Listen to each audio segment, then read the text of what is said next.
Kami mohon kepada panelis untuk mengambil undian subtema di dalam fishbowl. Kami persilakan kepada Bapak Timbul Siregar untuk bisa menuju ke wadah yang telah tersedia. Sambil diperlihatkan Bapak kepada masing-masing calon presiden dan juga ke kami moderator. Kesejahteraan sosial dan inklusi. Selanjutnya kami mengundang Profesor Asep Saifuddin Jahar MA PhD untuk bisa mengambil undian daftar apakah huruf A, B, atau C. Sambil diperlihatkan ke kamera huruf C dengan subtema kesejahteraan sosial dan inklusi. Ya, ini soalnya kesejahteraan sosial dan inklusi masih tersegel, Pak. Kita akan segera buka. Pertanyaan hanya akan dibacakan satu kali. Mohon disimak dengan baik. Negara beradab adalah negara yang memenuhi hak kelompok rentan, termasuk penyandang disabilitas. Pasal 5 Undang-Undang Penyandang Disabilitas diantaranya mengatur tentang pemberian konsesi dan penyediaan data belum terpenuhi. Pertanyaannya, apa komitmen paslon dalam pemberian konsesi dan penyediaan data penyandang disabilitas? Silakan dijawab, waktunya 2 menit, dimulai dari Anda berbicara.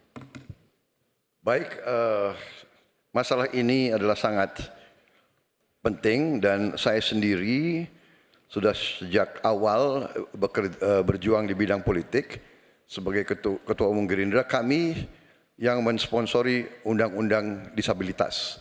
Kami termasuk yang mendorong itu lolos di DPR. Jadi kami juga berkomitmen bahwa kita harus memberi pendidikan khusus untuk mereka, membantu.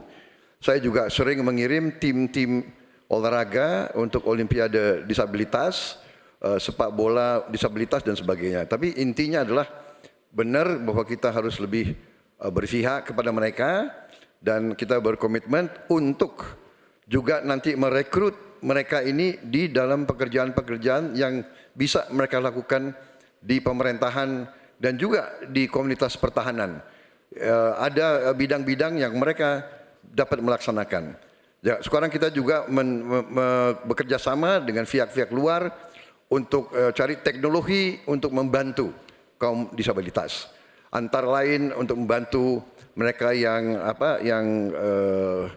penglihatannya berkurang cukup banyak, yang penglihatannya sulit. Dan ini sekarang ada teknologi baru yang bisa membantu mereka bisa hidup mandiri dan bisa bekerja hampir mendekati orang-orang normal. Jadi saya kira bahwa masalah disabilitas ini memang perlu ada suatu keberpihakan dari pemerintah. Terima kasih. Masih ada waktunya Pak Prabowo, cukup? Cukup. Baik, selanjutnya saya akan kasih kesempatan untuk Capres nomor urut 3 menanggapi, waktunya 1 menit dimulai dari Bapak berbicara. Ini pertanyaannya soal data kan? Data dan komitmen kita terhadap data disabilitas. Yang pertama negara harus hadir, tidak boleh alpa. Yang kedua, kita mesti menyiapkan data dengan baik. Kenapa kami pakai KTP Sakti? Satu KTP saja kita bisa profiling semuanya termasuk disabilitas.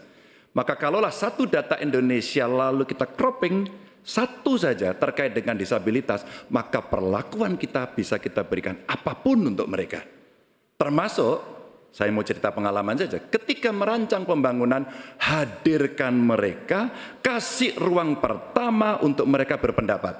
Maka pada saat itu, semua akan mendengarkan apa kebutuhan mereka. Itulah yang nantinya akan keluar menjadi kebijakan publik, apa yang mesti disampaikan kepada mereka sehingga no one left behind ini diberikan dan mereka akan mendapatkan apa yang dia inginkan. Gitu. Ya, selanjutnya saya akan memberikan kesempatan untuk Capres nomor urut 1 Pak Anies menanggapi jawaban dari Pak Prabowo. Waktunya 1 menit. Dimulai dari Anda berbicara. Ya, apa yang disampaikan Pak Prabowo tadi baik, izinkan kami meneruskan Pak Prabowo. Data ini diperlukan komprehensif. Kita harus tahu berapa, di mana penyandang disabilitas. Dan disabilitasnya apa. Dan kita harus melihat bahwa membantu penyandang disabilitas itu bukan charity, tapi pemenuhan hak asasinya dan tanggung jawab negara. Karena itu kami mengusulkan, dan ini kami rencanakan, bekerja bersama dengan dinas di tiap wilayah, lalu bekerja dengan Dasawisna PKK yang tahu wilayahnya, mereka diminta mencatat sehingga tiap kabupaten, kota, provinsi memiliki data tentang penyandang disabilitas. Lalu alokasikan anggaran untuk memenuhi kebutuhannya. Ketika dia bersekolah, sekolahnya harus dimodifikasi, maka dinas punya anggaran untuk modifikasi, tidak membebani sekolah. Jadi siapkan datanya, siapkan anggarannya. Terima kasih. Ya, selanjutnya kami persilakan Pak Prabowo untuk merespon tanggapan dari dua capres ini. Waktunya 1 menit, Pak, silakan. Ya, sekali lagi kedua masukannya juga sangat relevan. Ya, saya juga sependapat. Tetapi memang sekali lagi bahwa pemerintah harus lebih proaktif investasi di sekolah-sekolah khusus untuk mereka dan mencoba teknologi khusus. Sekarang sudah banyak terobosan dalam bidang teknologi untuk membantu kaum disabilitas, mereka yang penglihatan kurang, mereka yang pendengaran kurang dan sebagainya.